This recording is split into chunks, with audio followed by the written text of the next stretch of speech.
Hello, everybody. Welcome to this session of Get Digital. My name is Mark Cummins. I'm a professor of finance at DCU and delighted to be your MC for the session today.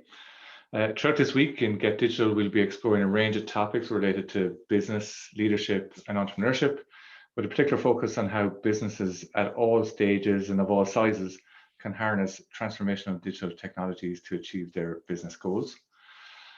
Turning to the session today, I'm very pleased to introduce our speaker, Sharon Burke, who is careers consultant at DCU, who'll be talking about top tips for your CV and cover letter.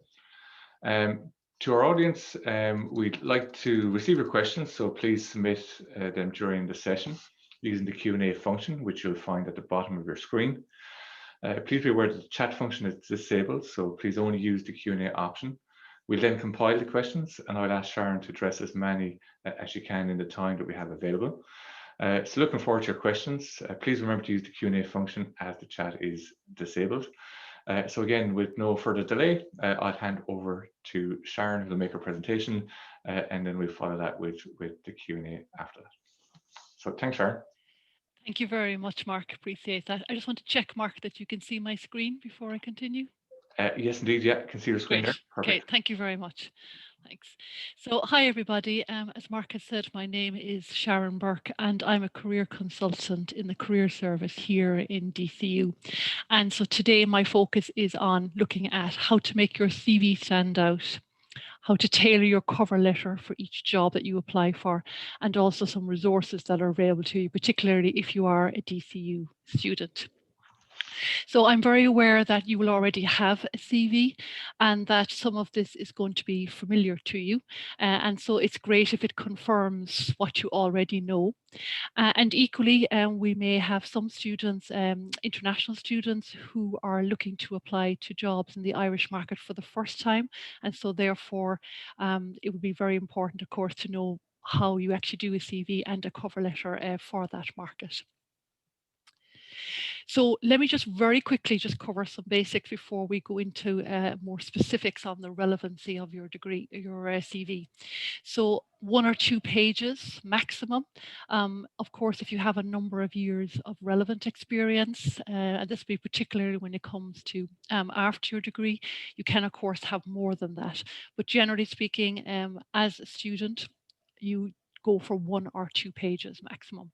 Reverse chronological order, and that's for the education and for the experience sections, and no tables on the CV because they can be a distraction for some readers, and also the machine learning doesn't actually like tables either. And of course, where relevant, depending on your degree, you can have add in links to your portfolio, to your website, to a relevant blog or relevant project work, depending on the degree that you have. And some people obviously will do this also on their LinkedIn profile as well. So for each job that you apply for, of course, it has very specific requirements. And so your job here is to look at those specific requirements and actually then match up where you actually have those requirements. And that actually gives you the very tailored CV that you need for each job. So all of us will have a template, basic CV anyway that we start with. And after that, then we are pulling out the most relevant pieces and putting them into a specific CV that is tailored for the job that you're applying for. So it's important just to remember that as a starting point, because where we often see people falling down on applications is where they are using the exact same CV without tweaking it for the particular job or employer that they're actually going for. So we will look in more detail at what that actually means now to actually tailor that. It's important for me to say, first of all, just about scanning. So we have humans obviously reading CVs and we have machines reading CVs. And if you do this well for one, generally you will do it well for the other as well. Because as you will see here, both of them, the human eye and the machine, scan for relevancy, relevant experience, education, skills that are required for that job. They scan for the keyword match. Okay, particularly when it comes to the criteria that they have, but also the actual responsibilities involved in that job. They also prefer bullet points. It's quick and easy to read bullet points. And then when it comes to these ticks or dots, which can be used by some people for skills, basically both don't like that, because if it's a machine reading it, then the image resonance may not be correct and it may not be able to read it correctly. But also, very importantly, the dots and the ticks don't really mean that much. It doesn't really tell me your level of proficiency for a particular skill. So we will see in a moment how you can actually do that a lot better. And also, the final thing for machine read CVs is that really try to avoid having abbreviations, particularly when it comes to months and years, like Jan 20 instead of January 2020. Okay, so just to get that right for the machine read CVs. Okay, so let's get into the personal details. If you are applying for a job in Ireland and the UK, you don't put a photograph on the CV. I know there are other countries around the world that do actually ask you for that photo, but in Ireland and the UK, that is not required. Your name needs to be fairly big, so the font size like 18 or 20, and put it in bold as well to help it stand out. Put your address down, but if you are a student who is studying in DCU and is actually in not in Ireland or in your own home country, you may choose to leave off the address while you are job searching. Okay. Your mobile number, of course, your email address, particularly your professional one, and of course your LinkedIn customized URL as well. Now, some students don't put the LinkedIn URL down, but it is important to be aware that if a recruiter is interested in advancing you further to the next stage of recruitment, they are going to look you up on LinkedIn. So it's important to try and have your profile complete and then to have the URL here to make it easy for them to actually find you. If you are an international student, then it can be really helpful for an employer to know exactly what your status is regarding your eligibility to work in Ireland. So some students write it here in the personal details, something along the lines of stamp 2 visa, if that is your visa, and eligible to work full-time on a 1G visa in X month of 2021. And usually that's the month in which you get your results. So it just can help an employer who is not clear on exactly what the visa is and exactly what the eligibility is. And there are a number of employers who may fit into that category. So we find it good to just clarify that for them, okay? The profile. Now, machine read CVs and also human recruiters both like profiles as a general rule, okay? Because a profile is giving a snapshot of how you actually match the job requirements. It's showing the employer that you have gone to the trouble of actually carefully reading what they require, and then that you have actually started even in the very beginning to tailor your CV accordingly. Okay. Again, you'll see the bullet points here because we know that's really liked. And avoid using the pronoun I, just keep it in the third person. So in this case, right, I'm actually acting as if I'm applying for a digital marketing specialist role, okay? So I'm going to highlight here that I have a relevant degree, and I'm going to highlight that I have a year's professional experience in content and digital strategy, because obviously that's the top line of my criteria. Now you can also see here that I put in some extra experience that I have, and it could be unpaid, but again, it's relevant to the job I'm going for, okay, in social media and managing the website. I have the communication skills because we know they're relevant in the job. Yes, I may have them from my professional experience, but I also want to highlight that I have a number of other part-time or summer customer service roles so that I'm really familiar with meeting customer or client demands. So it's a nice way to showcase that. And I've also then put in maybe the technical skills that or knowledge that may have been required in that particular job as well. So I just put down here, for example, Salesforce, Photoshop, Illustrator, and Google Suite. So in a couple of points, I have showcasing that I have actually read and carefully matched my criteria in as much as I can. Okay. So we'll move on to the education. And again, just a couple of points on this. Include relevant modules where possible. If you have a master's degree, particularly where it is relevant to the job, then you should include all of the modules there. Okay, and also include relevant assignments because they can showcase particular skills and knowledge. And just think carefully about, well, what do they demonstrate and how might that skills and knowledge be useful to that employer. If you're doing a dissertation, thesis, or practicum, again, just state briefly what that is because it could be of some relevance. And then you can also have a little subsection here if you wish, something like additional training, where it does showcase any extra training that you're doing. And this could be actually something that you're doing separately online, for example. Okay, so even if you haven't started yet, I would still advise you to put it down anyway. Okay. If you have you're on a master's, then your undergraduate degree will be underneath the master's title, and it's a very similar format for both, with the dates on the left-hand side, the month, year of starting and ending. Don't just say to present. Always tell the employer the month and the year that you're actually going to finish, and give them any previous good academic results, like the good grade that you got in your undergraduate degree, or in second or first year if you're currently in your final year. Just give them previous good results.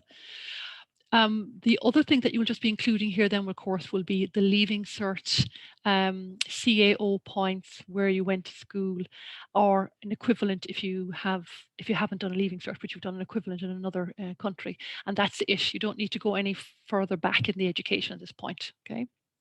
The next section, which will be important to put here, is particularly if you're in any kind of technical engineering, computer science, digital related degree, is to have a particular skill section that does match the job spec where possible. So I've just given a couple of examples here. So you really are just doing a very concise statements about your level of knowledge or proficiency in these areas. You can include, if you wish, like foreign language fluency as well, or you might decide to put that and a driving license skill into an additional skill section at the very end of the CV. Okay, but equally they could be put here as well, and be clear on the language fluency, native, mother tongue, basic, intermediate, conversational, or indeed you might have a grade as well for this if you're on the CER. Okay. With the work history here, if you have relevant experience and you also have other non-relevant experience, it's a good idea to separate out the two of them so that the employer can quickly see what is relevant to them. Under that relevant section, then you want to highlight it where you can an achievement if possible. Now, don't worry about it if you don't have a particular achievement with the job, but it can be as simple as suggesting an idea to your manager, which really resulted in a good outcome for them. Okay, and I'll show you an example of that as well in a moment. But it's good to highlight it in the very beginning. And then, of course, you want to tell them concrete examples of the work or any projects that you have done, highlighting any teamwork as well. Okay, of course, because every employer wants the teamwork experience. And make sure that you go back to that job ad and you're reading those responsibilities, and where possible, you have had experience of those responsibilities, you make sure that that is actually included in your experience. And again, try to match the wording that they particularly choose, because you know that they're going to be looking out for that wording, or that the machine learning is also going to be looking out for that wording as well. Okay. Bullet points again in this section, not paragraphs. Okay. Make it quick and easy to read. And in the other experience section, the important thing here is that any particular transferable skills that you have, that's what you want to be highlighting. We don't want a list of all of the tasks that were done, because this experience is not as relevant. But yes, the skills that you got here, or any particular knowledge that could be useful to the employer, that's what you want to highlight in that section. So just to show you an example here of how you can do with the work history. So sticking again to somebody who has some experience in digital marketing, you could, if you wish, and some students do this, they have a little subheading of achievement on their first bullet point, and they then go on to say what that achievement is. So I've just gone with an idea there, and that this idea actually resulted in greater alignment with the client's needs. So sometimes obviously it's more quantifiable. So it will just depend, but just maybe have a little think about any impact or benefit that you have brought to your employer. Okay, because all prospective employers are looking for that on CVs. And then I just have a couple of other bullet points then that are very closely related to the type of responsibilities that will be needed in the digital marketing job that I'm applying for. Okay. Supporting other teams there as well, and then regular analysis and weekly reporting. So you can see here that I just have 4 bullet points, but they are concise statements and they are telling you clearly about the kind of work that I have done, and any technical tools also that I have used could be included here as well. Okay. Just before I go on to achievements, I want to say that some of you may have voluntary work, and this is good to highlight on the CV because employers can often be very keen on seeing what else you have done and also what skills you have actually gained from the voluntary work. So put that section underneath your work experience and use a similar format, especially with the bullet points and highlighting skills that you actually got. It would be particularly relevant if you have voluntary experience which is ongoing, as opposed to maybe a one-off fundraising event. With achievements, you may have achievements which you really want to highlight. They may have been things that you got involved in extracurricularly. They may have been, they may have been come from a voluntary basis or helping out a family member or a friend. So you could have this as a separate section after your work or after your voluntary experience. And again, we're showing some kind of nice focused achievement here and result that we actually got. Which is nice, when it's very, very clear and targeted. Now, some people choose then to have an achievements and an interests section together. And this might be because they maybe are involved in sport. And maybe it's a hobby where there's competition or leagues. So therefore, it's a nice way for them to amalgamate the interest that they have and some of the achievement that they've actually gained here. And again, it's a nice place to also highlight those transferable skills. So that could be the teamwork, it could be the communication, it could be the leadership from having coaching or being a captain of a team. It could be that you have worked under quite a bit of pressure, or you did a lot of training or work under a fast pace. So again, thinking about what kind of skills I have, is there anything here that could benefit this particular employer, and can I tweak it a little bit, can be really nice. Something that I see quite a bit of is that some people put their education achievements and maybe work achievements all together in a list of achievements on a CV. And the danger of this is that it could get missed out, particularly because the achievements is coming further down a CV. So my advice to you here is that particularly where education and employment are concerned, if there's an achievement there, put it in the section where it actually happened. So that's more likely to actually be spotted. Okay. And then finally, just referees available on request. There is no need to be listing referees on your CV. The employer will ask you for them when they require them. Okay. Okay, so before we move off CVs and onto the cover letter, I just wanted to highlight for you some help for video CVs. Now, at the moment in Ireland, according to the latest employer survey that we have access to in 2020 by AHEX, it was only 6% of large employers will actually ask for a video CV. But we actually see this is going to increase. And also, some students choose, even when they're not asked, to submit a brief video in addition to their application. Particularly, I suppose, if you are in, a very visual or a digital or creative type role, where it can be a good place to showcase that. And so really what you're aiming for with this is 1 to 3 minutes, and 3 minutes is normally the max. And you want to kind of talk about the skills, the achievements, qualification and any experience that is relevant to the job you're going for, but also showcasing the personality as well that you have. Because it's impossible, isn't it, to get our personalities across on a CV, but a video is one place where we can do that.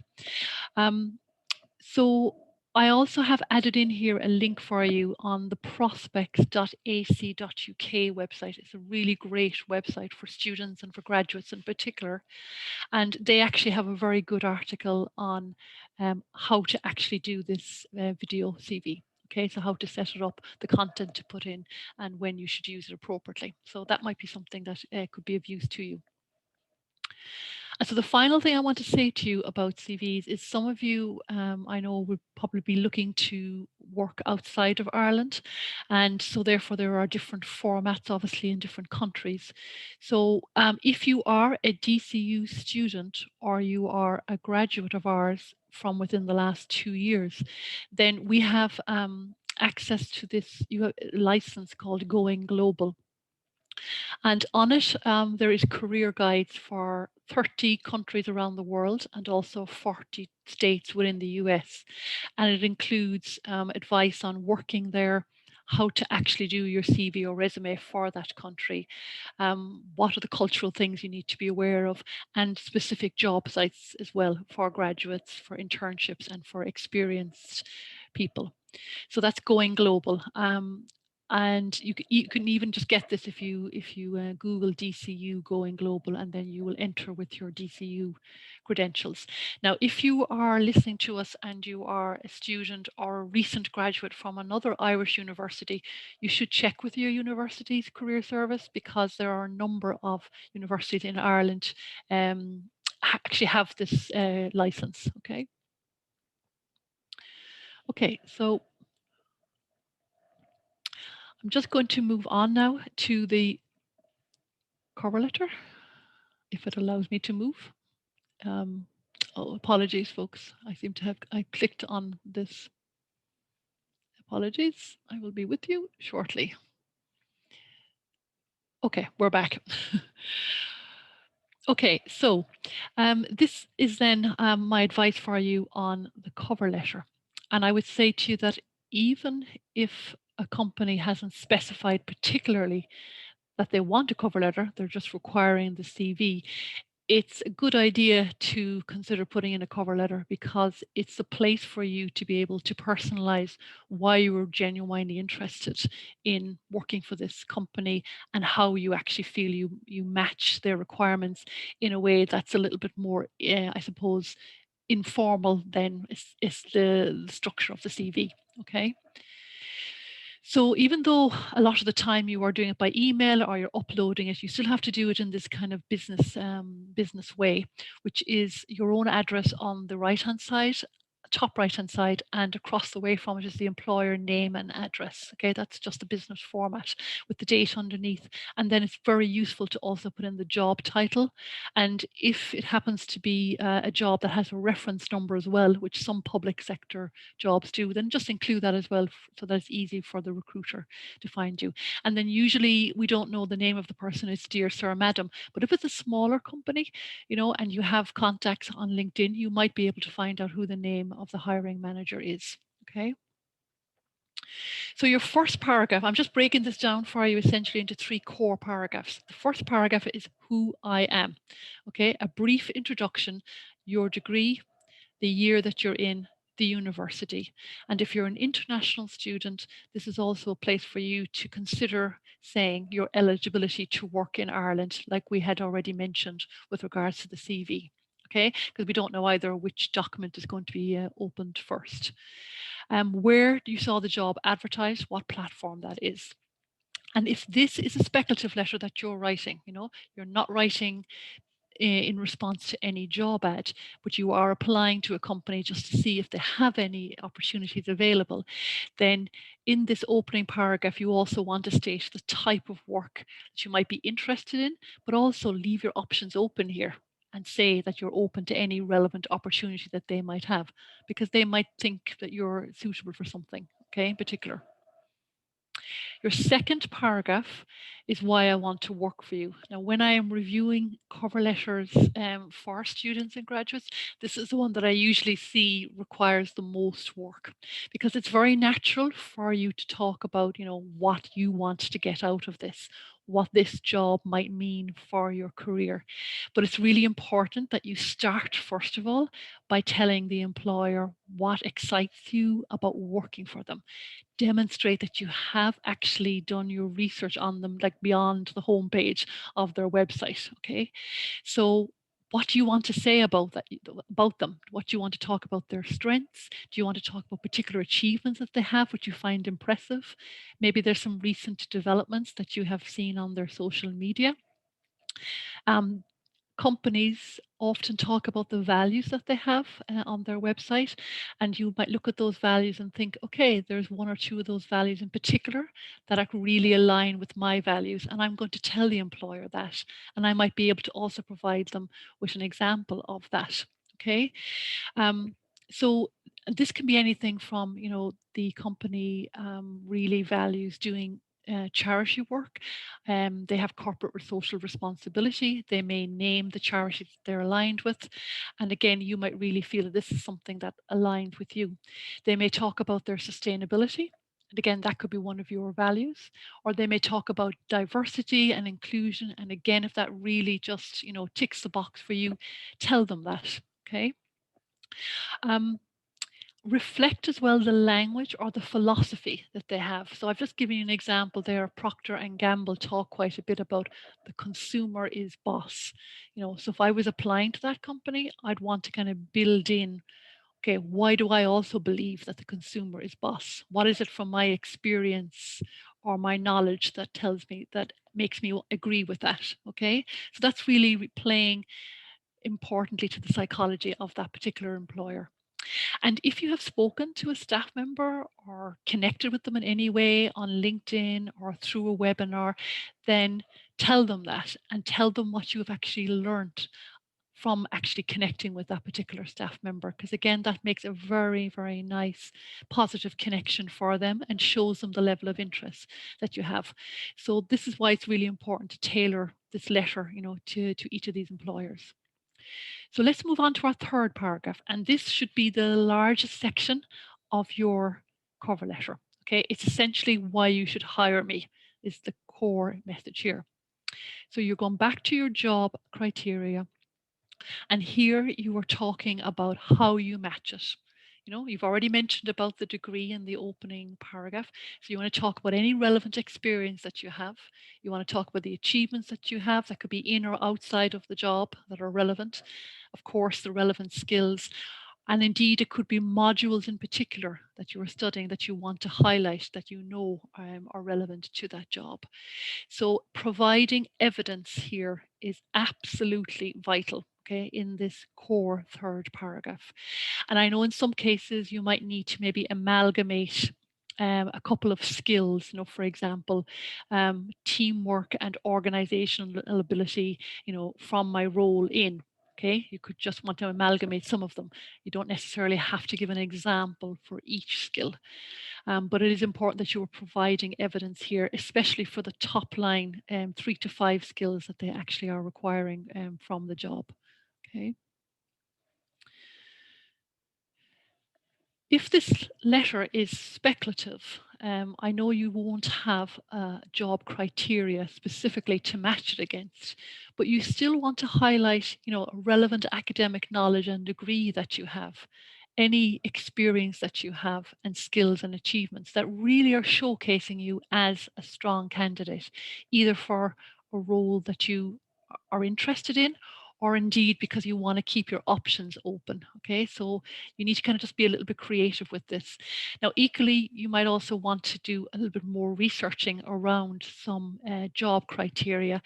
And it might be jobs whereby they require more experience of you.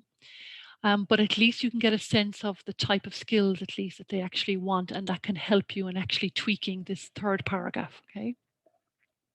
And in the last paragraph then, finally, this is a short paragraph, you just want to restate your eagerness to work for that company. Okay, state how much you really would love that opportunity. State your availability for interview, particularly if you have some deadlines that you have to meet. And I know if you're a student listening to this, you'll be busy at the moment. And state your availability to start work. That's important. Don't assume that an employer will necessarily know when you're finished either your undergraduate degree or indeed your master's, particularly because masters obviously finish on different months. So that's important to state that for them as well. And of course, you mentioned that your CV is attached or is also uploaded. So again, going back to speculative, because I just want to also always give you the advice around this. In that final paragraph, because the employer is not under any obligation to actually respond to you, you want to try and encourage this. So, saying, I would love the opportunity to work with you. I'm open to any relevant position you might have, including any project work or any maybe short-term work that they might have. And bear in mind that the project or short-term work, is a good thing to state, because when an economy is recovering, which we're really hoping ours will recover as this year goes on and we go into 2022, there can be more short-term and project work available. Okay, so it's good to kind of state that in your letter. And then to say that you will take action and you will follow up within the next maybe 7 to 10 days to check if there's any opportunity to have a quick phone call. So you are alerting the employer to the fact that you will actually follow up with them anyway, even if they don't do the initial follow-up with you. And this kind of follow-up can just be something like this, forward the previous email that you sent, attach the CV, acknowledge the fact that they're busy people, and then ask them would they actually have a couple of minutes to do a phone call or have a Zoom call to see if there's any suitable opportunity with their firm. Check when it's convenient for them. And then, of course, particularly if you're busy with your own assignments or other work, tell them when you're also available as well. So it makes it easy for them to see when they can actually work around a time. Okay, so that's just to try and encourage that little bit of follow-up. Okay, so I just want to finish up by just, because I'm conscious that there's a lot of information there for you on those areas of CV and cover letter. You might want to look also at some CV templates. So I actually just want to refer you, if you are a DCU student or graduate, to Loop 2020-21 Career Service. We have how to build a strong CV booklet with lots of templates in there. And we also have the tip sheet on cover letter. There's also a lot of information on career planning, interviews, assessment centres, lots of information for you there. And we also have two great series of podcasts that are available as well. And that's the link there for you to see on our website. And if you are a DCU student and graduate of 2 years, mycareer.dcu.ie is our platform for our jobs board. Please sign up for email job alerts there, because we have employers very regularly putting up opportunities for our graduates. We have online quick query clinics for your CV, cover letter and LinkedIn review. And there I have 3 clinics a week. And I also have 30-minute career appointments as well for career direction options and mock interviews. So that's my whistle-stop tour through CV and cover letter. I want to thank you very, very much for listening. And I'm going to hand back to you there, Mark. That's great. Thank you very much, Sharon. Very, very insightful. So again, I think a lot of really important kind of tips and tricks there in terms of both the CV and the cover letter, and they are so important to get right. We have a few questions that have come through, so I'll maybe work my way through some of those and see how many we can get through. We've plenty of time, so hopefully we'll get through all of those. Okay, so I'll start into some of the questions that have come through. So again, this may circle back on some of what you've already said, but first question is just, how do I stand out from the crowd if I don't have any or much experience to date? Which of course is a very common position for students that are indeed. So I suppose two things here.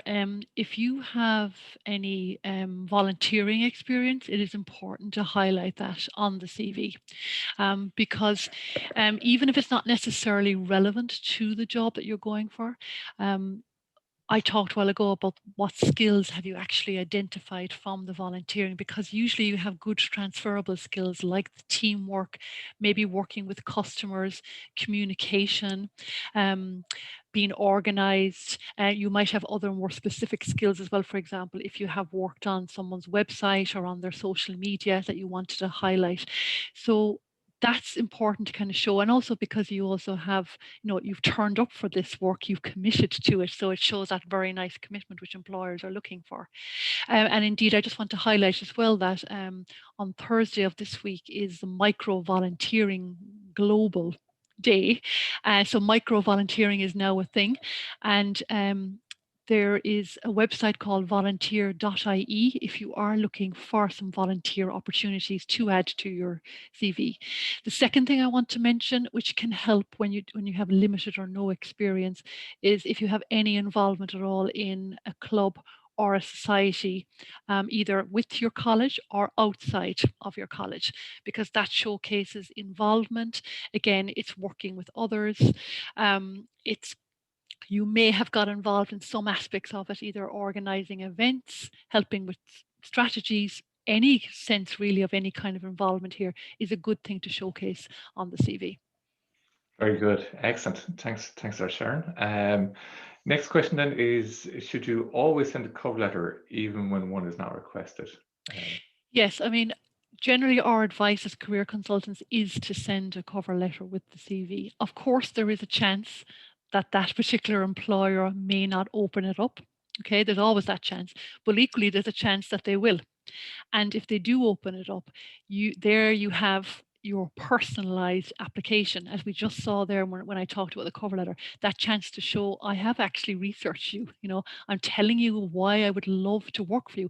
And I think people can underestimate how important enthusiasm for working for a company actually is, because what employer does not want to hire somebody who is really keen to work for them and who has demonstrated that knowledge?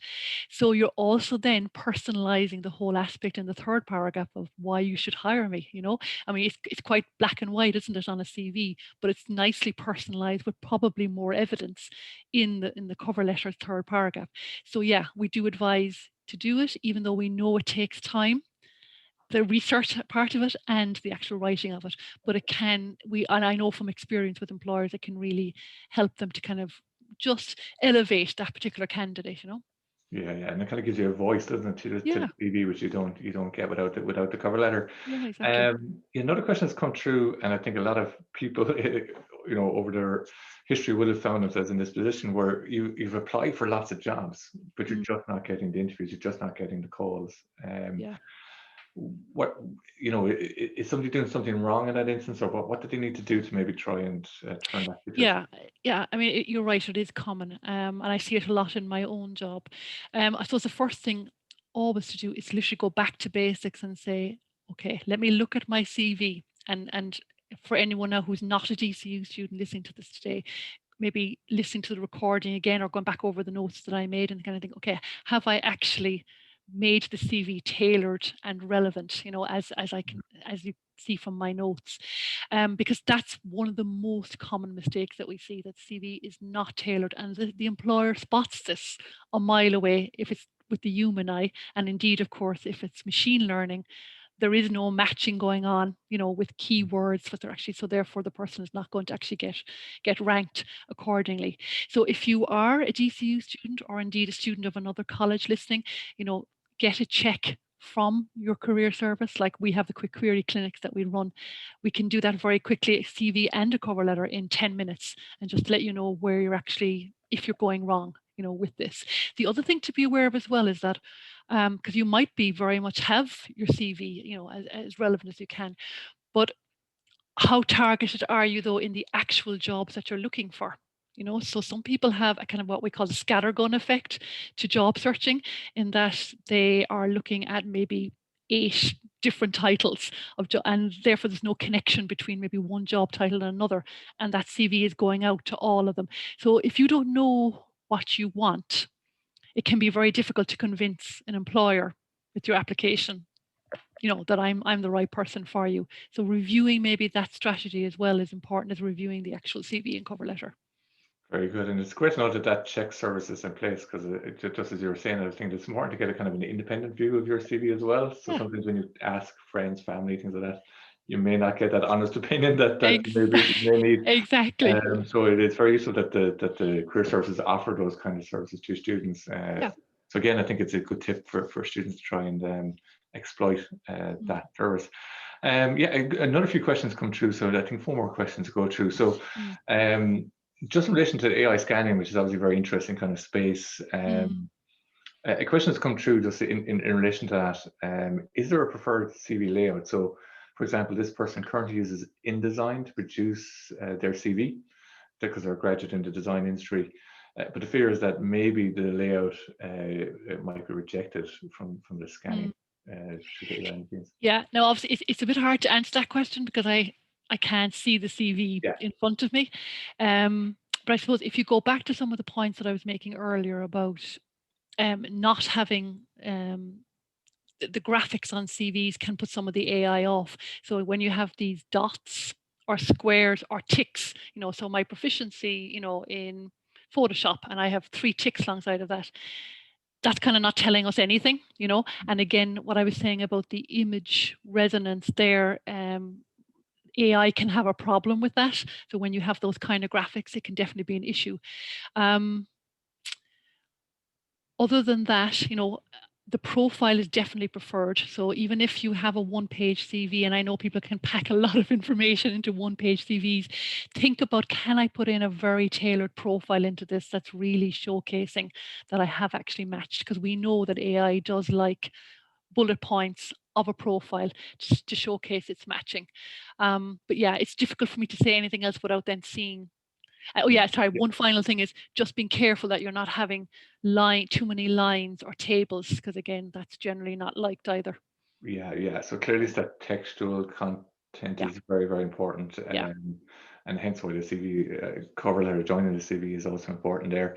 I guess again, just maybe for this person, depending on what institution they're with, they could obviously then go presumably to the credit office and maybe just explore that. Yeah, exactly. But again, I think that's probably worth something worth doing.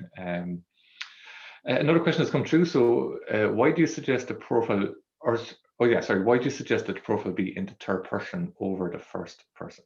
Is there a reason as to why? I know it's a funny one, isn't it? The idea, I think, behind this is that the cover letter is the personalized version of your application, but the CV is more factual. It's just literally stating the facts and the evidence. So that's why it tends to be just go straight into it, digital marketing student or experience in the sector, skilled in this. And also what we want to do is we want to start sentences and points with verbs, with strong action verbs where we can, skilled in this, manage that, liaise with that, communicate it, report it, because they tend to make a strong impression. Right, very good, excellent. That makes sense. And of course, as you said, you can then use that cover letter in the first person, and then you can get your own personality across in a sense with the cover letter, which you maybe necessarily do with the.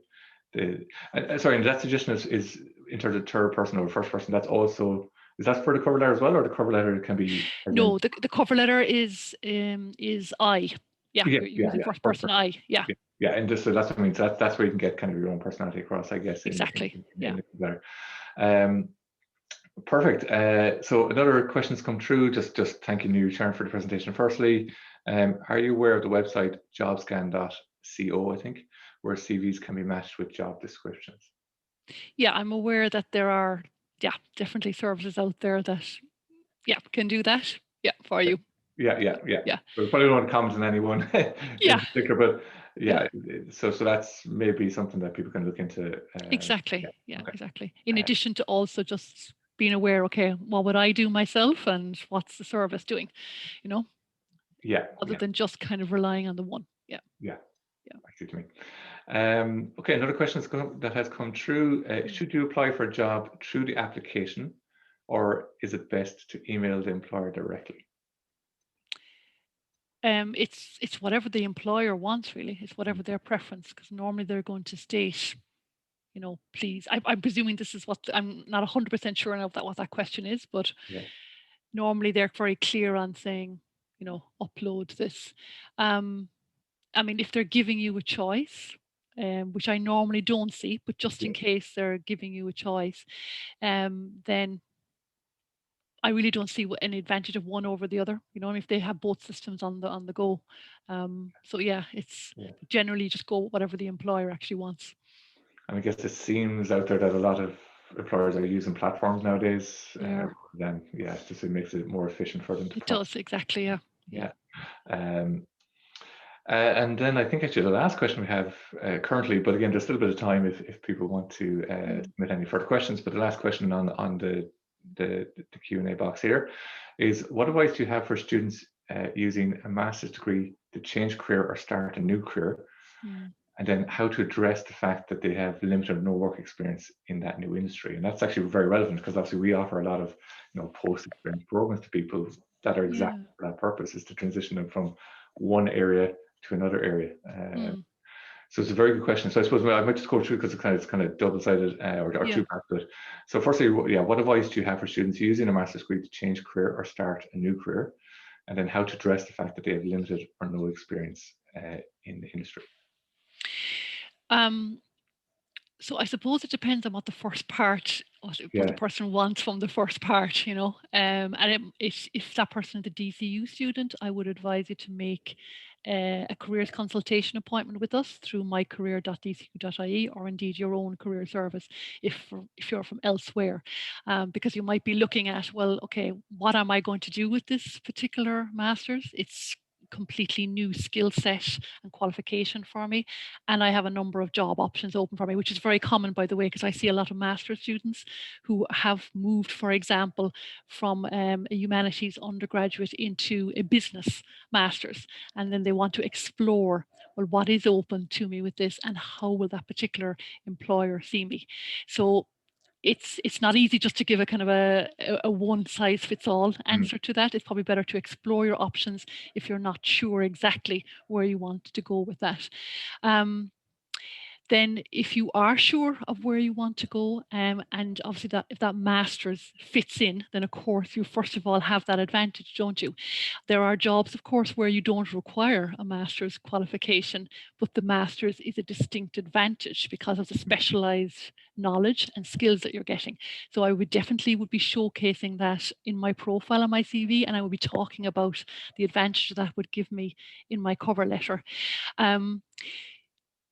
I suppose if you don't have the experience, then of course you're going to first of all be careful about, well, what kind of jobs am I applying for? Because there's no point in applying for a job that wants 2 years plus experience if you do not have relevant experience in that sector.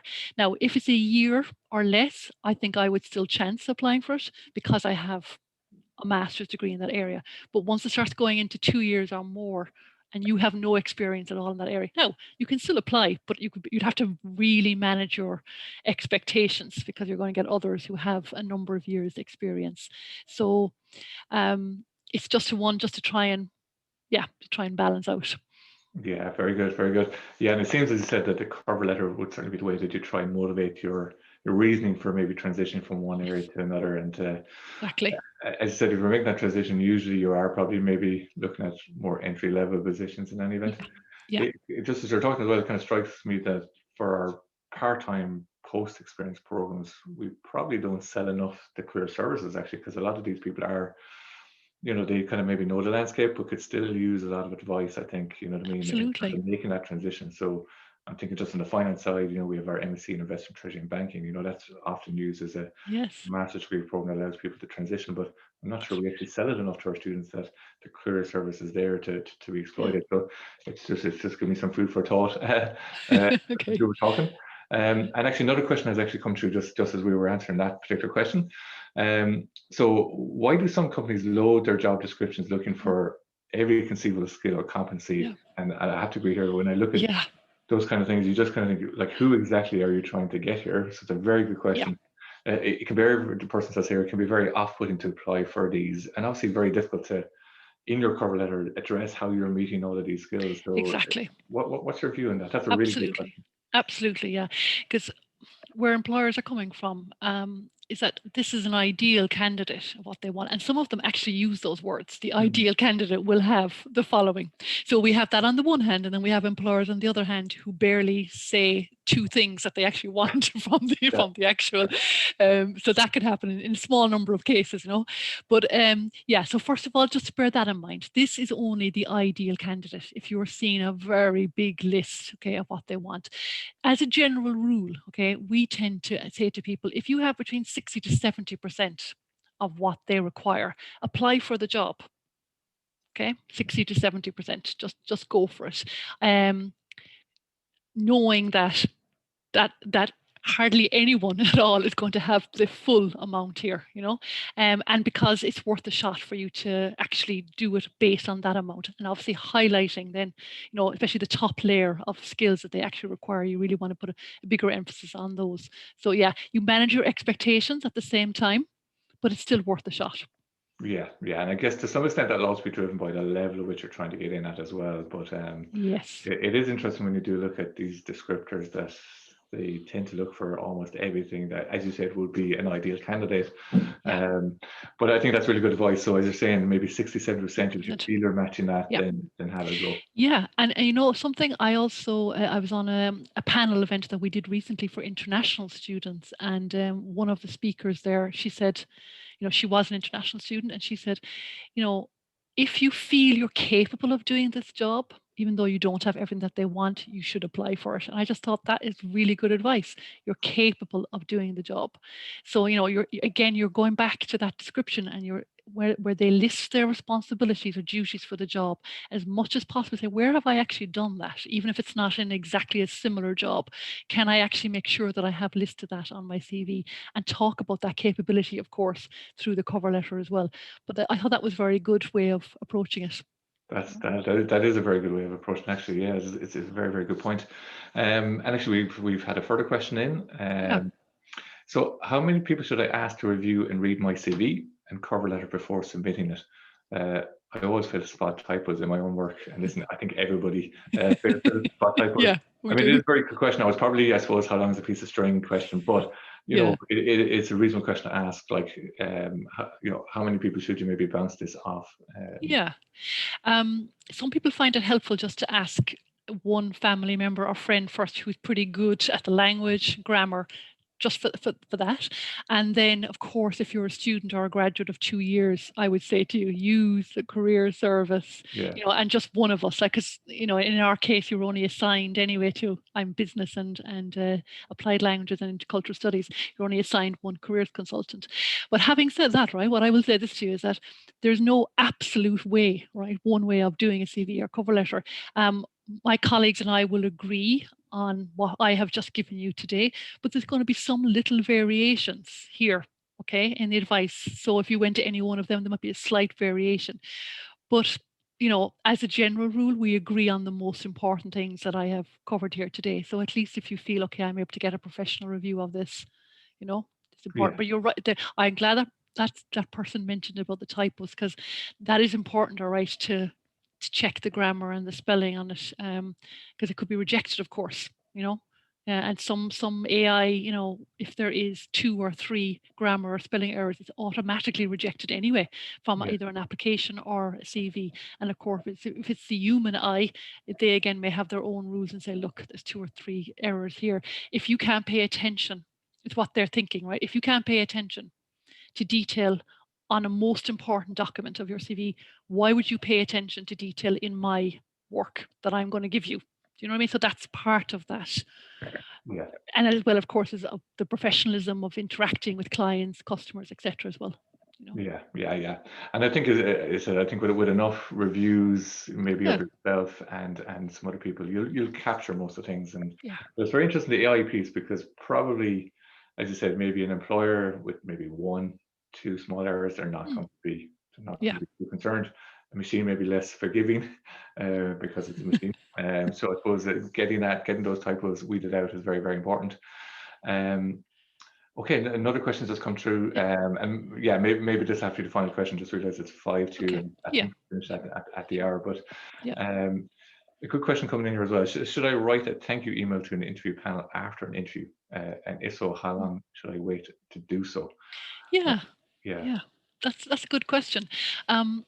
I think yes, it's a very nice idea to thank a panel, kind of within a day or two, just to say thank you very much for the interview. I appreciate the time that you gave. Yeah, it's just a nice, polite acknowledgement, really. As long as you have no expectations as a result of you doing that, that it doesn't make you any more attractive a candidate necessarily. Do you know what I mean?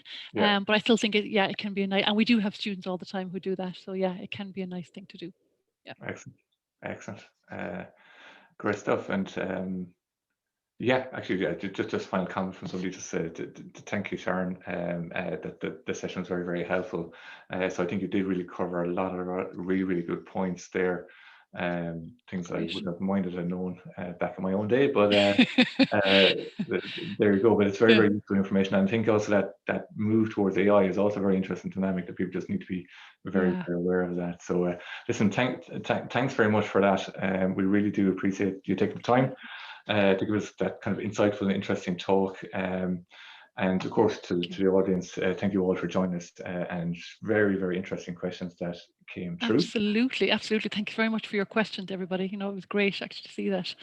Mark, thank you very much. I really appreciate your emceeing. It was great. Yeah, no problem at all. And listen, the GETDigital, obviously, it continues. And so the next session will feature Brian Clear, Marketing Director at Kerry Gold at 2:30, I think. And so again, just my final thanks to Sharon. I really appreciate your time. Very, very insightful. I think students have benefited massively. So thanks, everybody, and goodbye, and enjoy the rest of the GETDigital. Okay. Thank you, everyone. Okay, bye. That's great. Bye-bye. Bye.